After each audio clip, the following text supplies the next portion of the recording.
Hi, everyone. I'm Samira. I'm Angeli. And we are part of the Antler cohort. This is the Day Zero podcast. This podcast is about early stage founders, startups, and investing. So today we will basically just recap what happened in our residency program last week. We're going to share our hero's journey of where our startups are at this point.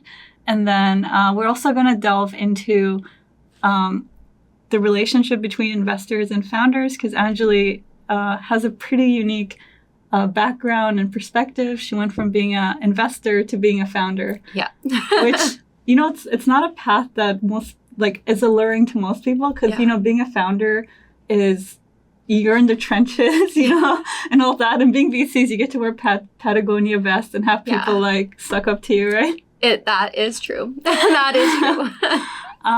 Okay, so we'll get started with proper introductions. I'll go first, and then I'll give you an opportunity to introduce yourself. I'm Samira. I'm a software engineer by profession, I guess, and now turned founder. I'm interested in exploring what type of work I want to do, what type of innovation I want to bring to the world. And this accelerator program is just accelerating that experience. Angeli, do you want to introduce yourself? And if you miss any of your impressive backgrounds, I have it right here, so I'll mention it. So I started off my journey in business or entrepreneurship starting a nonprofit. I realized a lot of high school students had a hard time getting into university. They didn't know what volunteer to do. They didn't know how to pad up their resume. And so I'm like, okay, I'm going to make these resources for them. The more I dug into it, I realized all these resources already exist. The problem is no one knows about them. And I'm like, okay, let me just create a nonprofit that bridges both together. Mm-hmm. So connecting students to all these opportunities. Were you in high school when you did this? I was. Oh, wow. I was. Half high school, half university. Okay. But did that, scale that to several thousand students that we were able to help. We expanded to 7 chapters. At one point, we had 200 volunteers. What was the name of it? It's called Youth Helping Youth. Okay, nice. Yeah, super basic. I was 16, so... Wow, very impressive. But that's kind of how it started. And then from there, everyone's like, you should do finance because it's the hardest thing to do. And a lot of people kept telling me I couldn't. So I'm like, all right, obviously this is what I need to do. So I worked at Canada Pension Plan for a little bit. I worked at the NASDAQ in New York. And from there... had an opportunity, worked at crypto hedge fund as well. I decided I needed a break from everything. I moved to Asia, started backpacking, and just I felt like crypto was everywhere in Southeast Asia. So I kind of learned a lot about it and understood the technology. And so I ended up working for a hedge fund there. Mm-hmm. Did a startup along the way because I was like, oh, I want to try this out. And then through all of that, I was like, okay, the next thing people are telling me I can't do is be an investor. So the obvious thing to do is be petty and become an investor. So I ended up working at Front Row Ventures to start, helping them get deals in their BC West Coast deal flow pipeline. And then from there, I went to Maple VC, which is San Francisco based, and they have a very interesting thesis. It's Canadian founders building in America. I love it. So if you're a Canadian founder building in America, let me know. I can connect you to the GP. Oh, okay. But that was a really interesting experience. I was one of the first employees, so I really got to see everything and all the weeds of building a fund from the ground up. But I also had the opportunity to work for a larger fund called Innovia Capital, where I really got to learn about established fund and how that looks like and how they already have processes in place, and also how I think the larger the fund is, the less work you need to do in DD or finding the deals yourself. People just kind of refer them because you're oh, I want this big fund on my cap table, or I want to say invested alongside them. So it was interesting to see that difference and that shift, whereas some of the smaller funds, it was very much me having to go out and talk to founders and find people. But overall, which did you prefer, seeking founders or having them come to you? I think I'm a very people person, so I actually like the small VC experience quite a bit. And then, I don't know, I think I had an itch at the back of my head where I was like, I have always wanted to be a founder. Okay. I got into investing because I wasn't ready to found anything yet. Right. I think Antler was just a really great opportunity, and meeting my co-founders was a really great opportunity to be like, okay, I'm gonna dive full in. And maybe some people think I'm crazy to give up the VC life, but I can always go back, hopefully in the future, worst comes to worst. That's true. Yeah. And everything you're doing is if you were to go, and I'm sure you will, even after like, you build a large scale startup and then exit, you're probably going to go back into investing. And it's just giving you this like additional background and context to like be an even better VC, right? No, completely. I think when I first started, the goal was actually just to be a better investor because I felt like I didn't have the experience and I wanted that operator experience. And the more I like did founding and like starting things, I was like, oh, like I've saw so many of the portfolio companies that needed help go through the exact same challenges. And I'm like, now I know how to get through them, or I know better advice to give. Okay. So I think it was good from that angle. Plus, you always want to connect founders with other founders that have done it before. Right. And I think my network of founders, just through like Antler alone, has increased. And so I'm like, okay, you need help with like, I don't know, this. Like, I know the perfect person. Oh, you're so sweet. Like, even offering like this anonymous audience, like the ability to connect them to Maple VC.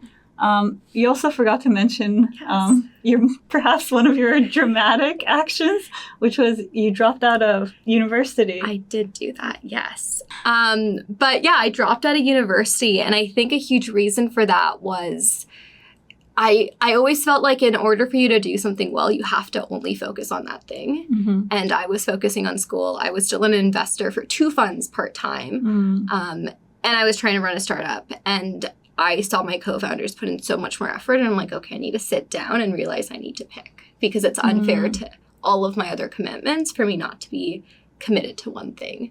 And I think I sat down and I realized, no, the goal was always to drop out and run a startup. Like, I'm literally doing the thing I've always wanted to do.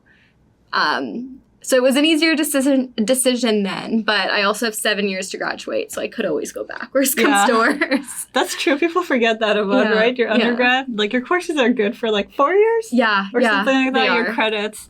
Okay, wow, that is so fascinating. By the way, I also did backpacking last year, like after I quit my job. Yes. I backpacked some of Europe. And also went to Morocco. So how long did you backpack? I did it for like 10 months. Solo? Solo. Yeah, I also did it solo. Isn't it like a crazy transformative experience? It's my favorite. I want to do it again. Honestly, that's why I want to be a founder. So I can backpack again.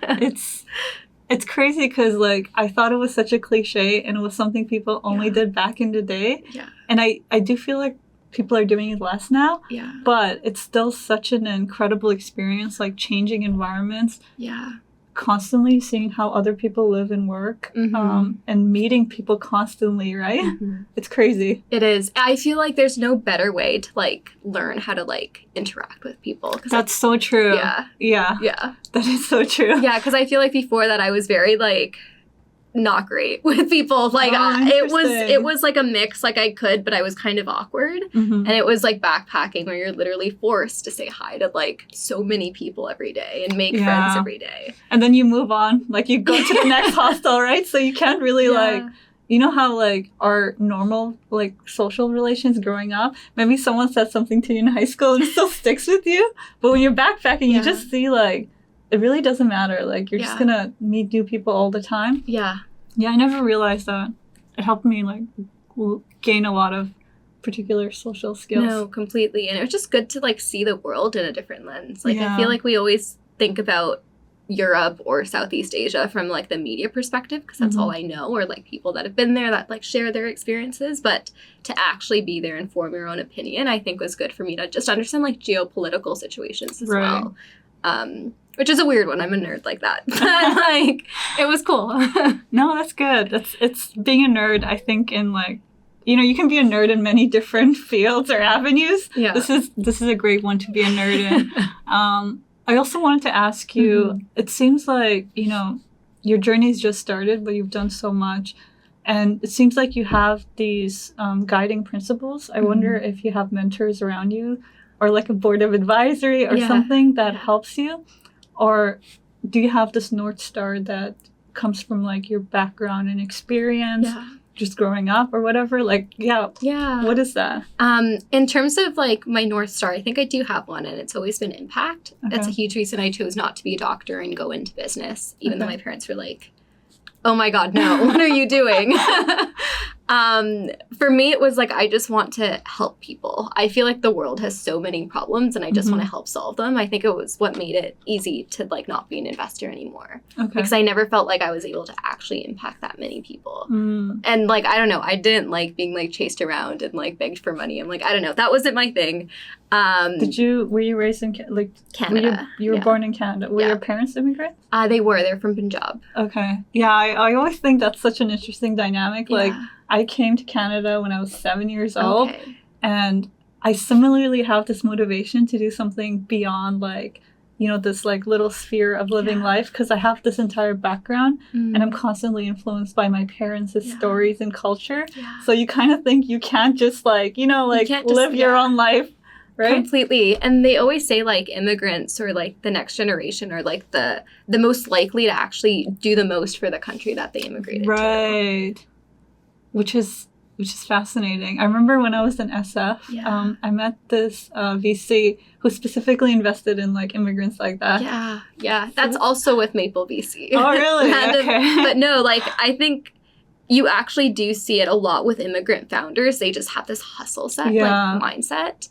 And I think it's because they see how hard their parents have to work every day. Like, even, like, for me, my parents worked, like, 3 jobs to, like, provide for the family. And they, like, got into investing. And I saw how well that worked for them. But I saw them work all the time. They did not, like, go out for dinners like I do now. And so, I don't know, there's almost, like, guilt to just, like, not. Yeah, I was going to say that. I think there's a terminology, like, you feel like sometimes it can even feel like a burden, like where you're unable to actually relax. And other people who don't come from such a like complicated background, they simply don't get it, right? Yeah. They're like, why do you have to take things so like seriously? No, completely. Everyone's always like, why do you do 400 things? Like, calm down. Yeah, it's crazy. Okay, I think I understand, like, your motivations a bit better, understanding your background. Do you have siblings? I do. I have a younger brother. He's in first year university. Okay. He was literally texting me this morning. He's like, the entire average was a 50%. Oh, is it for a calculus course? Yeah, he's in engineering, so I'm sure you understand. Yeah, I remember when I thought 50 was bad, but then we all passed. So, like, just tell him that they're going to scale that shit up all the way. I was in business school. They did the opposite. Oh, yeah? They scale you down. That's funny. So last week, in terms of programming at Antler, we had quite a few notable speakers come talk to us. I'm not sure if I know you're busy taking calls all the time, so I'm not sure if you were there for all of them, but we had Michael of LumiQ, which is a company that works out of the same workspace that we work out of. We work out of 111. Right next to the CN Tower. It's a great co-working space. We had Alex Norman of N49 Ventures, who was also the 3rd employee at AngelList. That was an informal QA session, but I would have loved to learn how like they scaled AngelList and like created it. And then we also had Bryce, formerly like co-founder of Win Mobile. Yeah, got acquired. Yeah, and then we had a pitch workshop. So. We have many things. The first thing I want to talk about, because it goes back to our earlier topic, is Bryce's workshop. He talked about resilience and why it's so important for a founder. And we just talked about our backgrounds where our parents had to be incredibly resilient. So, and then our upbringing as well required resilience, right? And it made me think about how nothing like in the experience of life is really wasted, right? Because if you think about it, if you have a comfortable upbringing, you don't have a chance to build resilience. So like, you know, if you want to be a founder and you have to have this ability to constantly get up after you get knocked down, you have to figure out how to build it a different way. So in the past, I was like, oh, I'm so like, you know, misfortunate because I don't have the mentors, the influences, or the guidance to know how to succeed well in Western society. But now I'm like, oh, actually, I can use that as like my resilience. That actually helps me as a founder.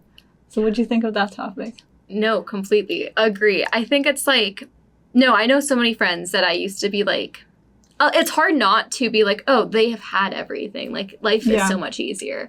But then you realize, like, no, everyone has their own like problems and things that like go wrong. You just don't see it sometimes. It's under a very like nice curtain and such.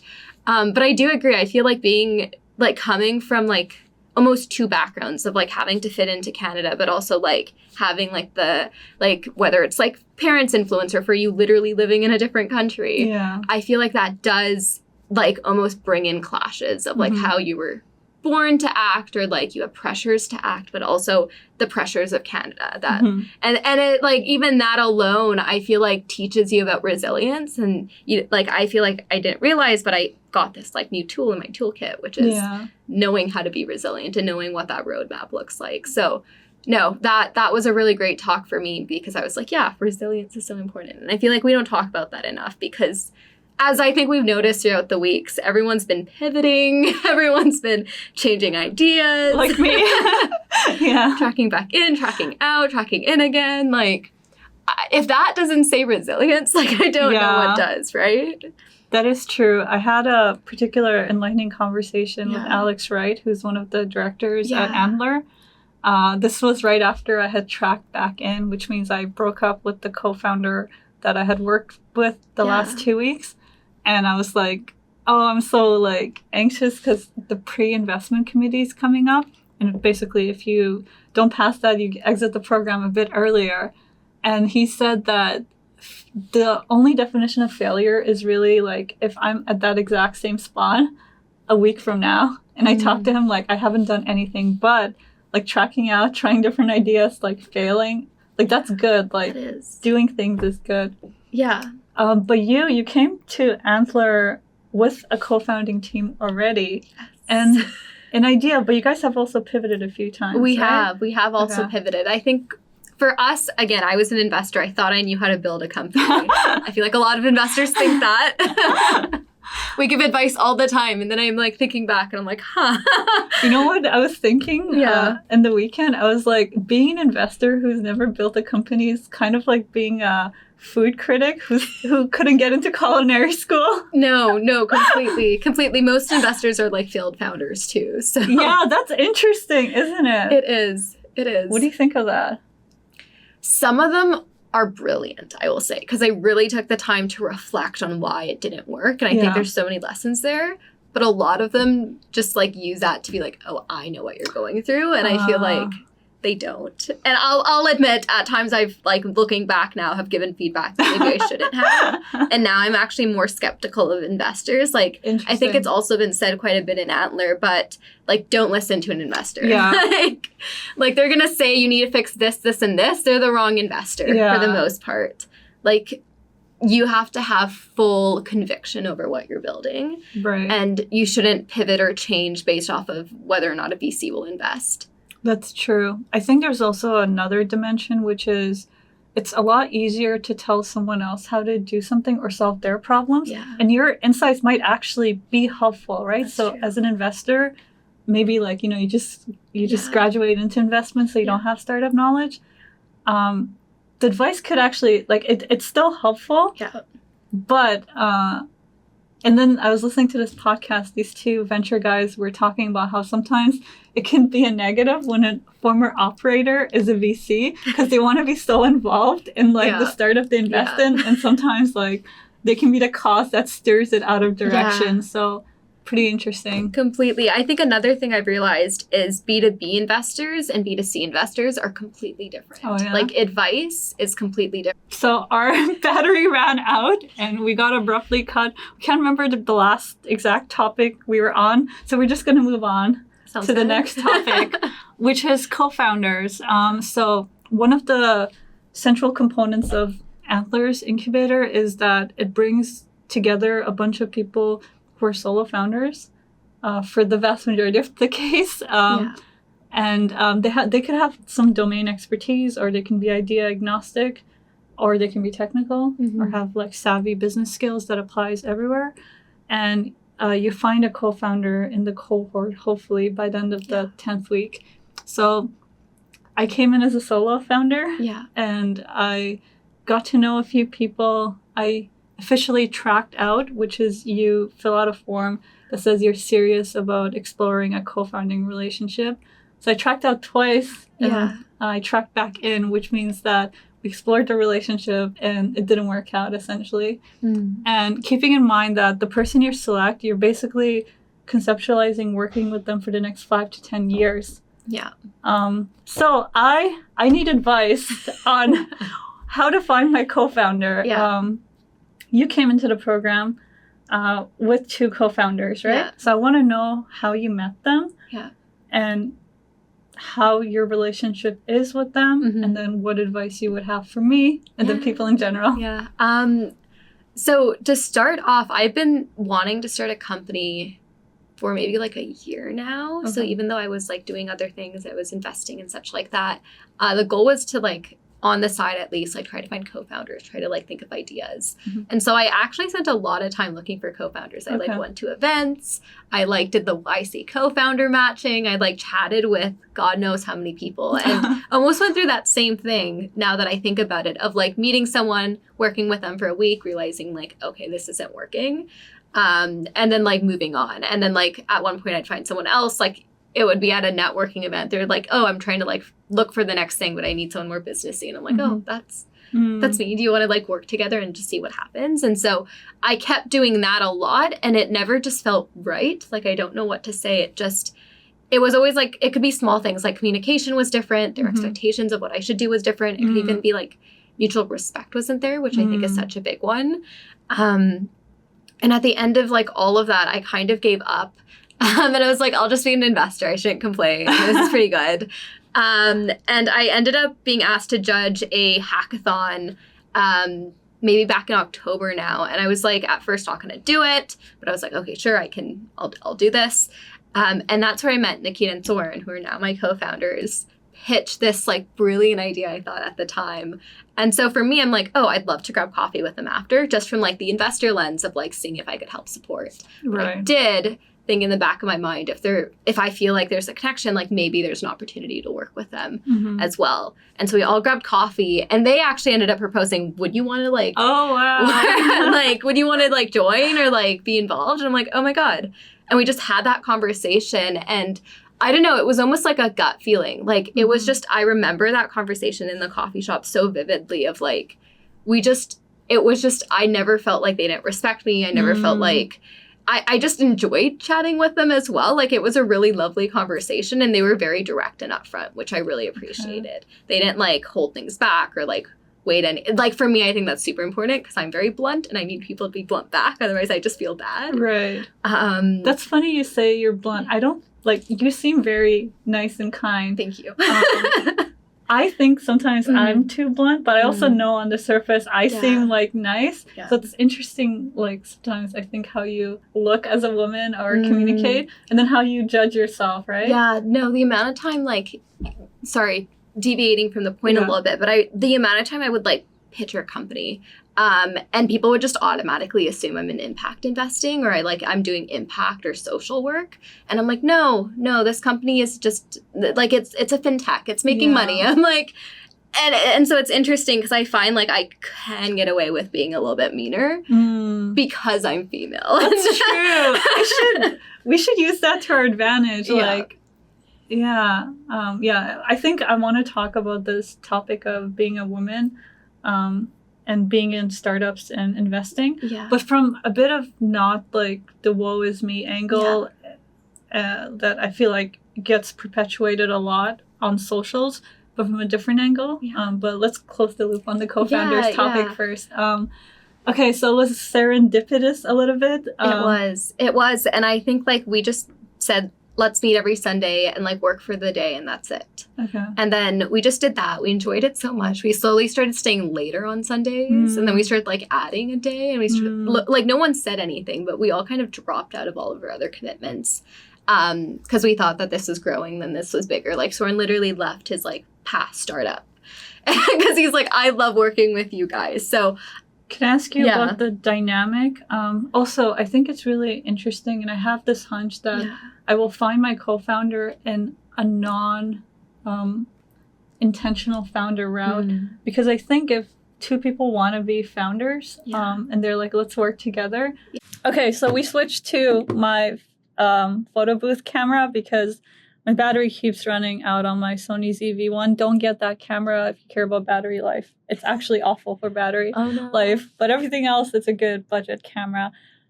Anyway, picking up the point, I remember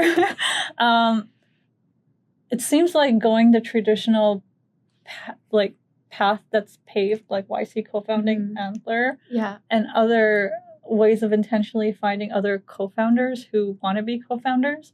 It seems like, I don't know, it seems like there's some dimensions of it that will lead to conflict, and I think the other route where it's more serendipitous, and also where it's people who, like, let's say you're super entrepreneurial, right? You actually don't, I don't know, this is my impression, that you don't want people that are like exactly like that on the other end. You want to go with like coworkers in the past who you really enjoyed working with.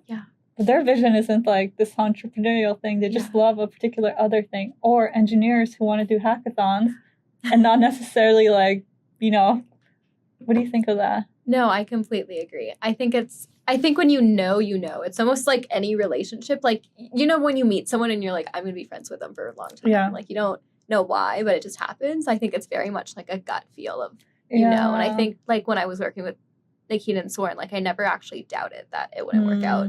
Even though all the other ones didn't. I think I always had that hunch that, I don't know about this from the start, whereas I never felt that with them. That's so good. I think that's only been like further confirmed through like everything we've gone through together.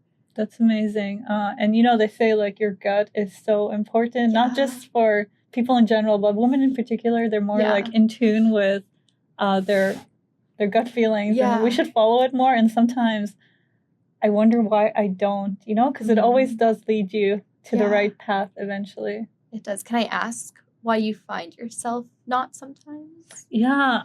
I was trying to think deeper into that. And then I was like, are there times where I have a good feeling about something and then it does work out? Because I can't think from the top of my head. So I'm like, wait, why do I have this misconception that I should doubt my gut feelings? So I think I'm going to be more intentional with even writing it down and like seeing that course of action. No, completely. I think it's like we're all like logical and like pattern seeking human beings. And sometimes it's like there's no logic behind like why your gut feeling is right. So I know for me, that's when I really struggle with it. I'm like, okay, this has no logic behind it. Like I just feel like this. I don't know. Is that enough? But maybe it is. Maybe it is. One thing I've also learned in this incubator program is a lot of investing too, just like anything else, except maybe like completely pure academia, science, or STEM, is like primarily emotions based and then second logic based, right? So, like, and then our guts are emotion based. So, like, especially if you want to be a founder, you should trust your gut more. I don't know. What do you think? No, I completely agree. I guess, can I ask, like, how has your experience in Antler been? Like, sorry, I'm throwing things at you. No, I like it. Okay. It's been really positive. I'm thankful I'm here.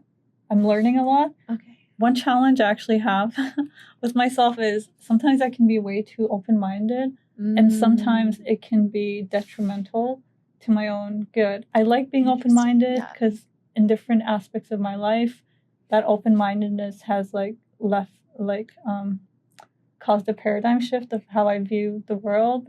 One realm I could maybe allude to was religion. Another realm is just quitting your safe 9-to-5 job, going backpacking, and then doing this thing. Feel that. So I feel like I haven't figured out my North Star. Like, I have many dimensions, and I listen to lots of people and influences. And sometimes I feel like because I still feel like I'm fundamentally in a learning and understanding phase. And I don't know about you, but I can't simply just listen to instructions and take someone else's word for it. Like, you know, just like build and ship and whatever, right? Like, I need to come to a logical like conclusion of why things are the way they are. And then I feel like once I arrive there, then I can just like 100% focus. What do you think? No, completely the same. It's probably why we're pursuing entrepreneurship. Which is funny because I feel like startups has also become more institutionalized. Like there are processes you're supposed to follow now, right? Like make sure you find a co-founder. So I'm just trying to figure it all out. What's been your experience of Antler? So you come from this background of like investing, and I'm sure you had opportunity to also be part of other accelerator programs. What made you decide to come to Antler, and what's been your experience of it? Interesting. So Antler, why did we pick Antler? I'm trying to like sit down and remember. I think what we realized, because we were all like early 20s, and a lot of people were like, oh, you're dropping out because you think this is fun, but this isn't fun. Like, you don't really know what you're doing. And I felt like no one was taking us seriously. And so we needed, honestly, like a really big name to make it so people stopped doubting whether or not this was serious or not. Yeah. And I think Antler just made the most sense. It was in Canada, which we really liked. We wanted to stay here. And it wasn't too far away. Plus, they gave us some money, which is nice. It's like university dropouts. And so I think for us, it was a clear decision that way. Being a part of the program, I think I've learned how much I don't know. Like, user interviews. Whoa, there's actually like a value in that. I think it was so beneficial for like really relearning a lot of what I thought I knew. Especially as an investor, I feel like we're always used to like thinking a certain way. Especially I worked mostly B2B SaaS, and now I'm building in consumer. Yeah, you're building in B2C, which is also against like a lot of like VC ethos, right? Yeah, like, it's a lot easier to invest in B2B. It is because it's like it's a formula almost. Right. If you crack it, like you'll do well. Whereas C in consumer is more like gambling. It's a bit more like gambling. Is that why you like it? Because it goes back to your other theme where people are like, you can't do this, or it's hard, and you're like, I'm gonna do it. Honestly, it might be super petty. No, there were so many B2B angles that we could have went down that like all like my co-founders and I were like, why aren't we going down this path? And we're like, no, we want to do consumer. How about you? Do you know if you want to do like B2B or like consumer?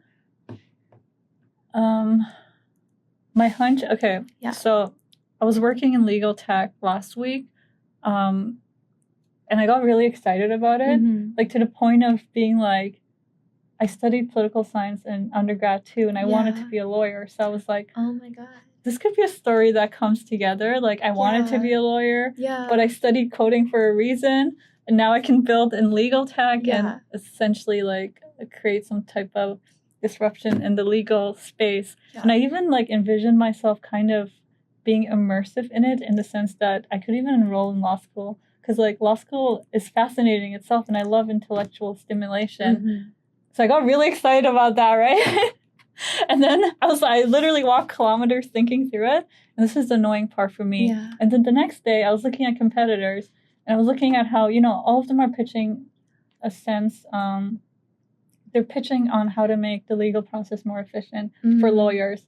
And then, I had just ate food, and I was feeling really tired. And I was like, do I want to work on making things more efficient for lawyers, or do I want to work on something that, like, personally impacts me? Yeah. So I basically created an algorithm for myself that I'm going to spend today doing, which is, what are the problems I currently have in my life? Find a solution for each. If there's a solution, amazing, right? Yeah. I just solved that problem for me, and I won't be distracted by it. If there's no solution for it, build it. I love that. That's kind of my approach. I love that. Oh my God. You need to keep us updated on how that goes. I will. I love it. I love like I built an algorithm. I kind of do that a lot just to like organize like my insanely analytical mind that goes everywhere. Yeah. How does your mind operate? Like how you seem like you're really focused. Was that always the case, or did you learn from experience? I remember earlier you also alluded to like the importance of focus, like dropping out of school to just focus on this thing. Yeah. Yeah. I honestly don't know why. I feel like a lot of people have been telling me that recently of like, oh, you always knew you were going to be a founder. And you've stuck through with that. Even though you gave up school, you gave up like an incredible career in investing. I don't know. I just... Gut feeling. Gut feeling, honestly. It's a gut feeling. I think that's it. I think for me, like, if I logic it out, if I got to where I am today, that's baseline. Yeah. You can work at Coinbase again if you want. Yeah, that is true. Baseline. Yeah. But what could you have done that you will never know now if you don't try to take that leap? Like, the worst comes to worst, I'll be an investor again, which honestly, I I think that's great. And if anything, I'll be a better investor. Yeah. So for me, I'm like, it's stupid not to take the leap. That's true. And always wonder. That's true. It makes complete logical sense, right? Because, yeah, we touched on it. Like, you literally be a better investor. It's not like you're wasting this time. Like, this will propel your career forward, even in the case of failure. Yeah. So it's interesting, like, the naysayers that are like, I guess they're just the people who are scared, you know? Like, just like my parents, they're like, will your company take you again? When are you going to start working again? And I'm like, you don't get it. I can always go to that. Yeah. But, like, Bryce alluded to this. He said in the Valley specifically, like, failure is seen as a badge of honor. Yeah. Where if you failed a lot, then investors kind of look more favorably upon you. Is that how you looked at failure when you were an investor? I would say so, yes. Okay. It was usually a good sign. It definitely depends on the type of investors. I think some do like the successes more because they're like, you only learn from successes. Oh, interesting. And some are more like, no, you learn a lot from failing as well. So I think it's investor specific is what I've noticed. Okay, and then our last portion of our thing, I want to kind of ask you a bunch of blitz questions about the relationship between investors and founders. Ooh. First question, what is a misconception that a lot of founders have about VCs? That we know what we're saying. We don't. Okay. We don't. We rarely do. Like, there's so many Gen Z that, like, studied AI or Web3, i.e. I'm that investor that got in because I was like the Web3 expert on the team. Right. You guys are just good at faking it, eh? Yeah. It's all that is. Okay, great. What do you think is the best approach for building relationships with investors as a founder, like early stage, so that, let's say, when it comes time for you to fundraise or build an advisory board, that it's easier for you? I think, honestly, everything comes down to relationships. Okay. I think so many people are like, I need to be friends with you because, like, you're an investor, because you have this skill set that I could find valuable. There's so many investors. I feel like there's so many VCs out there. You just need to have a good relationship with one. That's true. Like, I would say, like, talk to a bunch of them, but don't be friends with them just because they're investors. Right. Like, pick someone you're like, I genuinely vibe with this. Like, I would grab drinks with them. I think that's always been, like, my rubric of if we're in the same city and I can't grab drinks with you, it's not a good fit. Like, they're also not going to be a good investor for you on the cap table in the future. That's true. I'm saying that's true because a lot of the investors that have come to Antler to speak to us, they reemphasize the same theme. And I think that is one misconception I had before coming to this environment, which was you want to appeal to each and every investor and they're all the same. But that's not the case. Yeah, they're all people too. Yeah. Who was it that said you only...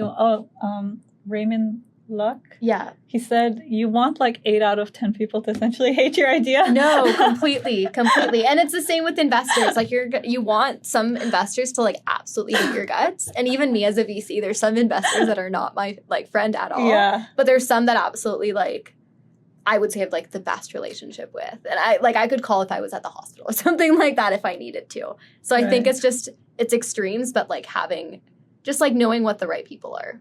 Right. And do you think, I've been developing this philosophy, let me know if it rings true.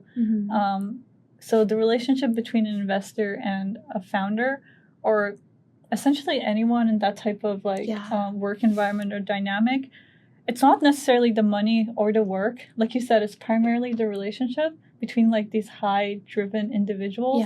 And then the work is just the thing that binds them. Like, rather than playing Monopoly or something, they want the work to be the thing that defines the relationship. Do you think that's true? That's actually a really good way of putting it. Yeah? Okay. I would say so.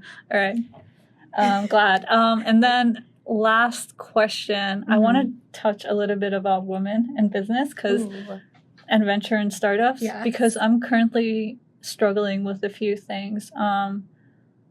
Well, okay, maybe I'll share and then you can also like pick up any topic. One thing I've noticed is like, well, I read this book called In the Flow by Alyssa Betty, and she talks about she talks about how women's biology essentially is different than men's, like, you know, the menstrual cycle and everything. And she just gave a lot of answers to why I felt particular ways, low on energy and everything, right? And the business world, everything is like linear, repetitive and day to day. And this book like taught me how there's a reason that my like feelings and shit fluctuate, how hormones play a role in that, and all of that stuff. So like the challenge I have is like I'm looking at how men operate in the business world, and then I look at how some women try to mimic men, and sometimes I feel like not to the greatest end. And then I'm looking at what is the best way for women to define their own role and way of doing things, you know? What's your perspective? It definitely depends on the person. I definitely agree. I can't be consistent. I don't know if I should say that. No, but that's the thing. Like, we are biologically different. Like, men have a 24-hour clock. Yeah. The book said women have a 28-day clock, essentially. It's insane. Why aren't we on 28 days? Yeah. What? I think for me, like, I do notice some weeks I'm super productive, some weeks I'm not. And I think that's fine because I could, be the same amount of productive for 2 weeks, or I could just be an extreme of like productive, then take a break. Yeah. And I think I prefer that more. Like that flows with me better. Right. And through all of the jobs I have, I always say like, okay, this is my intense week. Like I'm going to sprint this week. This makes sense for me. Then I'm going to take a break and just like sleep or spend time with my friends. Right. But in that week where I sprint, I'm going to be sprinting and that's it. Like I'll work 17-hour days, but the next week I'm going to be working like 5. I don't know. So you figured it out for yourself without even like, you know, reading a book or something. Because that's what the book says to do. No way. Yeah. Oh, wild. No, that felt natural to me, I guess. Okay. This is actually a space I kind of want to build in. Really? Yeah. For instance, because this is the problem that centrally impacts my success right now at this point.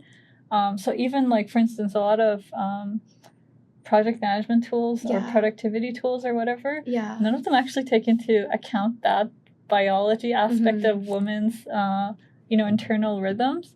And like, for instance, that could be like a really hacky thing to solve. That would be like, awesome. You're at this phase of your cycle, so maybe do these projects, or you're at that phase, do these. That would actually be awesome. Okay. Oh my God, if I went to work and they're like, we understand that your body just works differently. Yeah. And here's how we're going to tailor to that. I would love that. Or even just like teaching women how to do that. Yeah. Or like not beat themselves up. I remember I used to beat myself up, which is completely counterproductive to your productivity, right? Completely. And I did that too. I would be like, oh my God, I can't believe I'm like not having the best week. Yeah.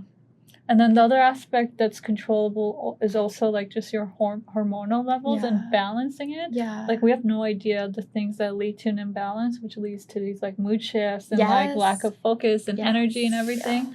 Yeah. So I think I'm gonna explore that this week.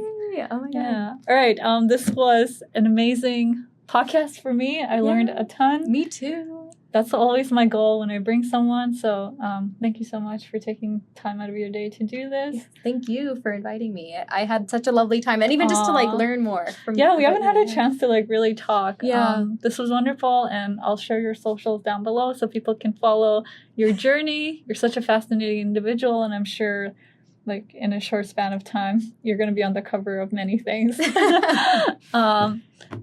you everyone for tuning in. And we're going to sign off now. Bye.